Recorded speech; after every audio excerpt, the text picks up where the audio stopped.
The marketplace on Celestis Prime buzzed with activity, a chaotic symphony of commerce and culture where thousands of species bartered, traded, and mingled. Stalls stretched endlessly, offering everything from pulsing bioluminescent fungi to exotic metals that defied Earth's periodic table. Among this interstellar bazaar, Captain Roan Thorn worked diligently on his worn freighter, the Horizon's Edge. Grease stained his hands as he adjusted a faulty gravitational dampener, muttering about budget parts and impossible deadlines. His ship was nothing special, just a reliable workhorse that had seen him through countless delivery runs across the sector. Vea Nearseth moved through the crowd with unmistakable presence. Her skin shimmered with a subtle azure luminescence, and her silver-white hair flowed as if caught in a perpetual gentle breeze. As High Daughter of the Luminar Conclave, her beauty was matched only by her intellect and political importance. An entourage of guards followed at a respectful distance, their crystalline armor catching the market's multicolored lights. The Luminar were among the most advanced species in the galaxy.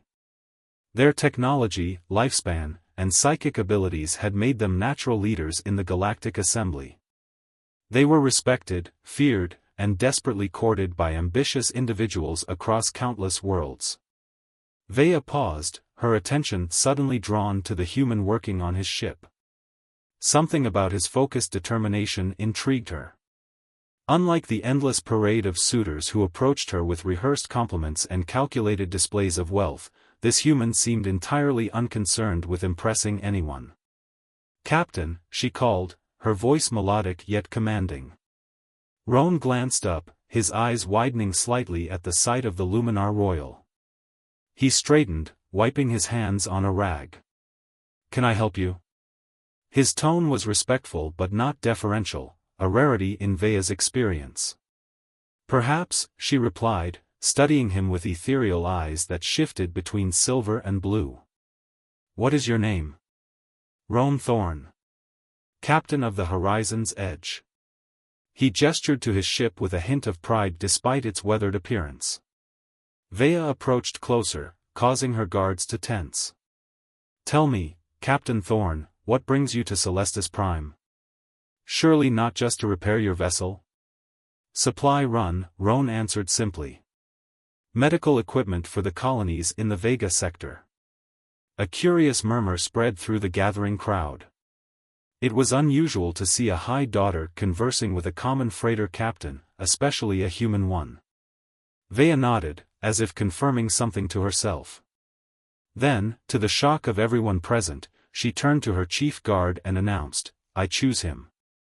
The marketplace fell silent. Even the most boisterous merchants stopped mid-sentence. "Your Radiance," her guard protested, "there are dignitaries from across the Assembly who have formally presented their intentions. And yet none have captured my interest as this human has," Vea interrupted. "The selection is my right by ancient law. I choose him." Roan blinked in confusion. "I'm sorry, what exactly are you choosing me for?" A slight smile curved Vea's lips. "As my consort candidate, of course." What now?"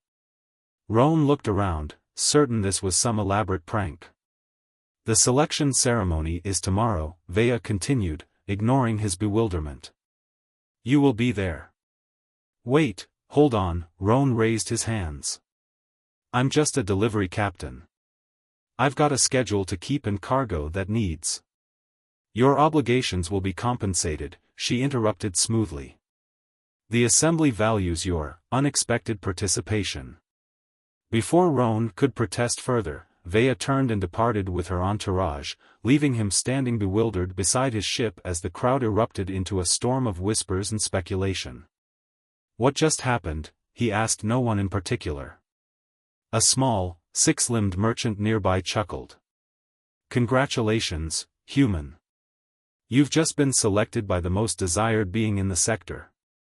Every notable family has been vying for that honor for cycles." "But why me?"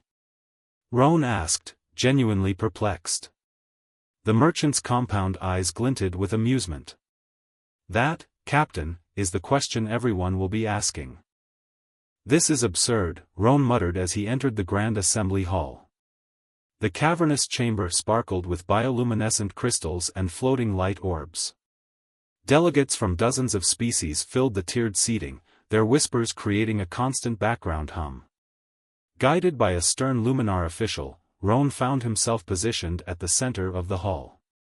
He wore his cleanest flight jacket and cargo pants, hardly appropriate for such a formal occasion, but they were the best he had.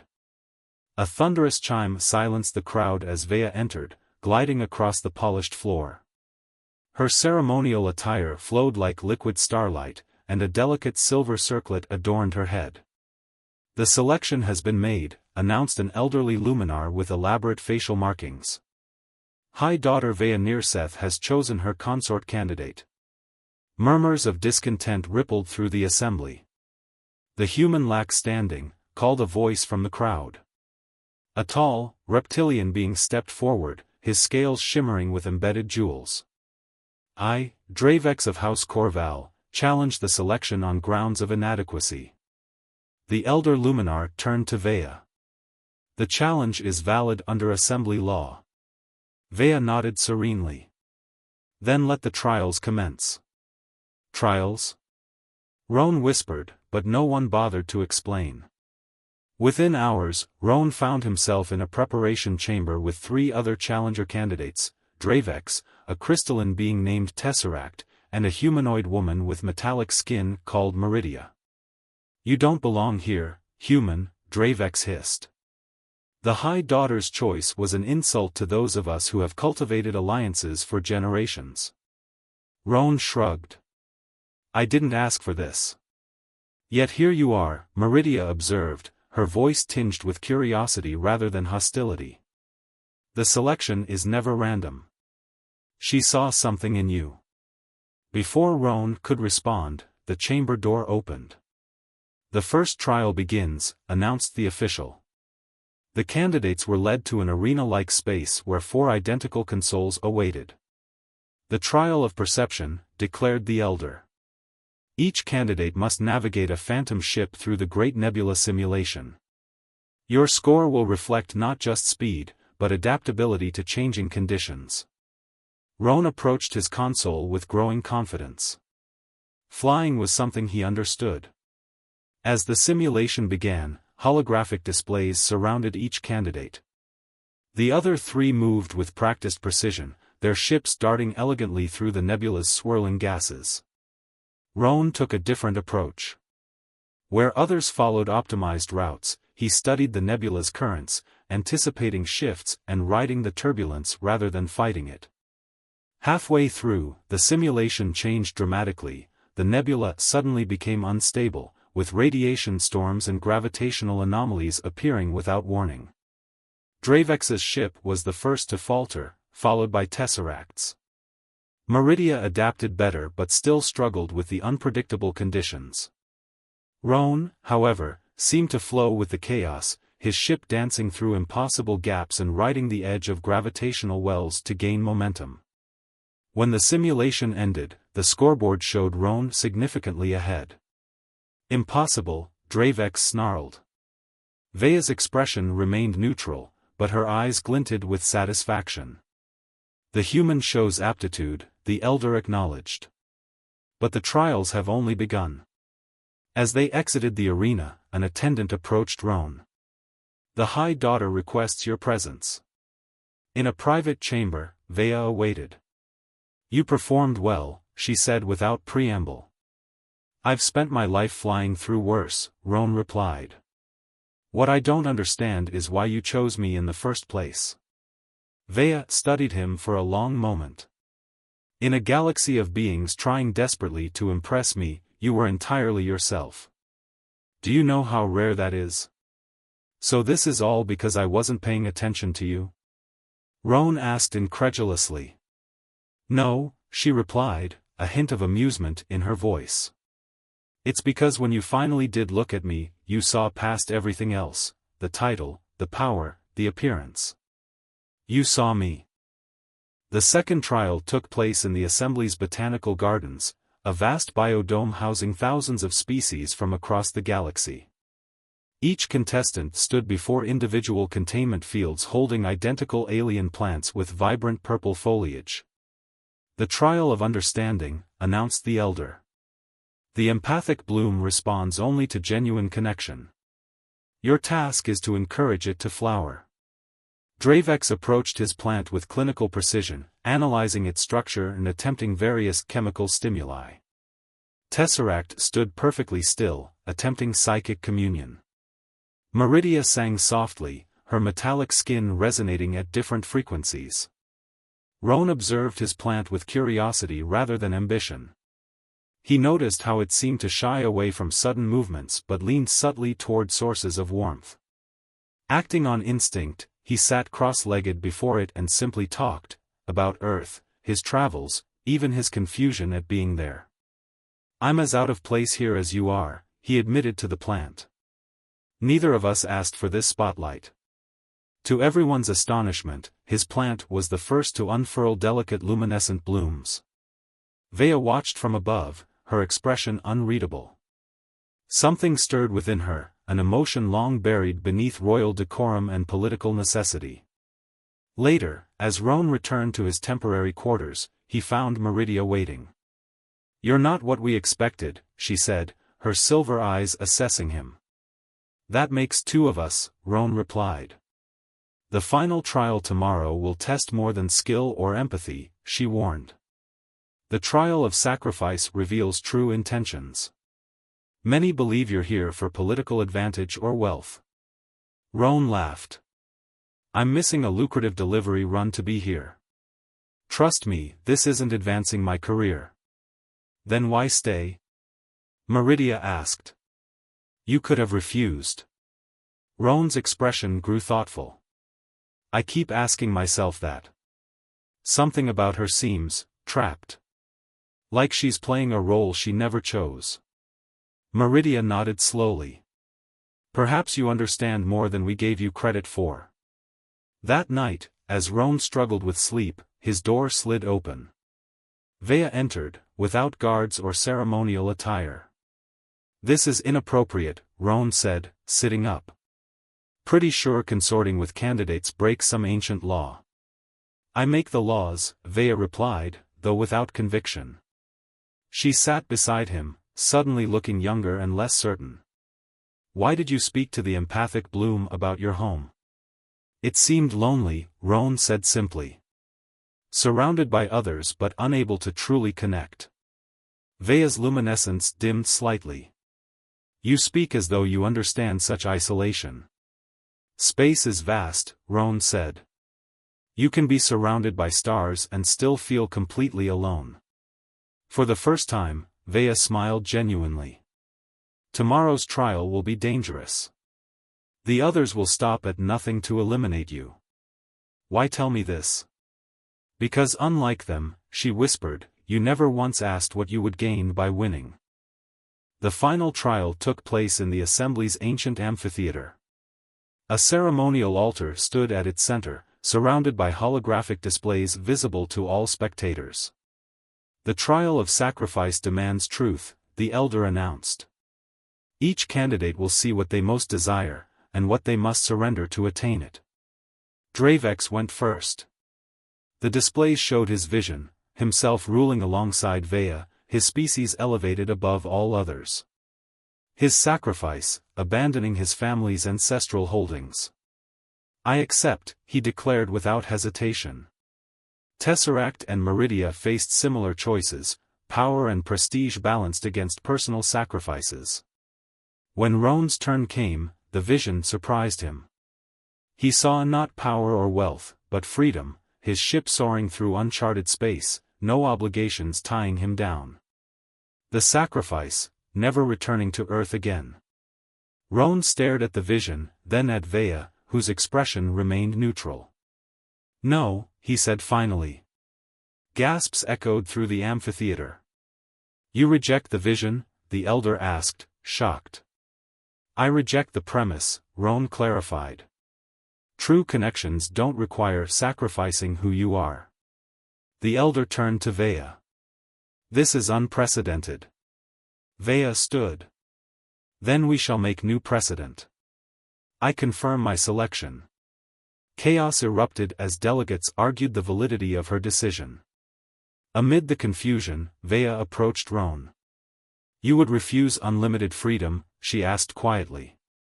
Freedom without choice isn't freedom, Roan answered. And choices without connections aren't worth making. For the first time in public, Vea took his hand. The gesture silenced the assembly instantly. The selection is complete, she declared. I have chosen, not for political advantage or ancient tradition, but for truth. Dravek surged forward. This breaks 1,000 years of protocol. The Luminar Conclave cannot.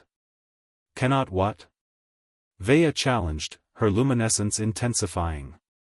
Cannot evolve? Cannot recognize value beyond our established metrics? If so, then perhaps we have ruled too long. That evening, as diplomatic chaos unfolded, Roan found Vea in a secluded observatory overlooking the planet's rings. You've upended your entire culture for someone you barely know, he said. Our culture was already fossilizing, she replied. We've spent centuries believing ourselves superior, forgetting what made us great: curiosity, adaptation, connection. And you think a human freighter captain is the answer? No. But you reminded me of something essential. She turned to face him. Power isn't worth having if you can never be yourself. The diplomatic fallout was immediate. The Luminar Council convened an emergency session, with some members calling for Vea to be stripped of her title. Ancestral houses withdrew their support, and allied species questioned the stability of Luminar leadership. Roan found himself at the center of an interstellar controversy. His ship was impounded for security reasons, and he was assigned permanent guards, ostensibly for protection, though they functioned more like wardens.